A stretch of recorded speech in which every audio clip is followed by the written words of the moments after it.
கேழ்வரகை வச்சு ரொம்பவே ஹெல்த்தியான அதே சமயம் ரொம்பவே டேஸ்டியான ஒரு வெஜிடபிள் அடை எப்படி செய்யலான்னு பார்க்கலாம். இதுக்காக 1/4 கிலோ கேழ்வரகு மாவு எடுத்துக்கலாம். அது கூட தேவையான அளவு உப்பு சேர்த்து கொஞ்சம் கொஞ்சமாக தண்ணி சேர்த்து அடை மாவு பக்குவத்தில் கரைச்சி இதை அரை மணி நேரம் ஊற வச்சுக்கலாம்.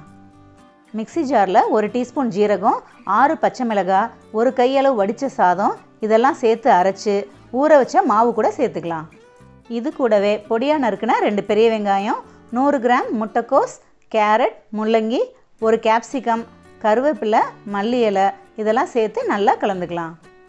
இந்த மாவு கூட பீன்ஸோ இல்லை ஏதாவது கீரை வேணாலும் நீங்கள் ஆட் பண்ணிக்கலாம். இந்த மாவை தோசைக்கல்லில் ஊற்றி அடைங்களாக தட்டி நல்லெண்ணெய் ஊற்றி மீடியம் ஃப்ளேம்லேயே வச்சு 2 பக்கமும் நல்லா வேக வச்சு எடுத்தால் கிறிஸ்பியான ராகி வெஜிடபிள் அடை ரெடி. இந்த அடையோட தேங்காய் சட்னி வச்சு சாப்பிட்டிங்கன்னா சும்மா அட்டகாசமாக இருக்கும்.